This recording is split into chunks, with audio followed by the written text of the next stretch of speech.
अस्सलाम वालेकुम बच्चों, मैं आपकी Urdu teacher Nahid Asghar moonlight international publishers के डिजिटल एकेडमिक प्लेटफॉर्म पर आप सबको खुश आमदीद। आज हम फ्लायर में जो पढ़ने वाली हैं वो बहुत दिलचस्प इस वजह से है कि हमने जैसे पहले अल्फाज बनाने सीखे। पहले हम कौन से अल्फाज बनाते हैं? सिर्फ 2 हरूफ के साथ। ये भी हम सिर्फ 2 हरूफ के साथ पहले बनाएंगे।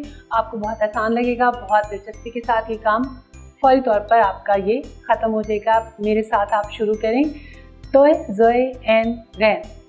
तोय, ज़ोए दोनों को आपने हरूफ के साथ मिलाना है। तोय अलिफ, ता इकट्ठा करके भी लिखना है। फिर तोयबा, तो, तोय छोटी है, ती, तो बड़ी है, ते। ज़ोए को देखिए, ज़ो अलिफ, ज़ा, ज़ोयबा, ज़ो छोटी है, ज़ी और ज़ो बड़ी है, ज़े। आगे है जी एन और गैन, आ और गा। एन की जो आवाज़ निकलती है आ, एन को अलिफ के साथ मिलाएं। एन अलिफ, आ एन की छोटी शक्ल को मिलाना है।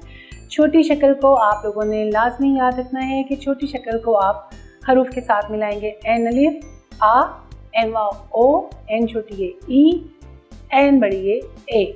गा, गैन अलिफ, गा, गैन वाव ओ, गैन छोटी है, री, गैन बड़ी है, गे। कितना आसान था और कितना दिलचस्प था। हमारा बस आज का सबक इतना ही सा था।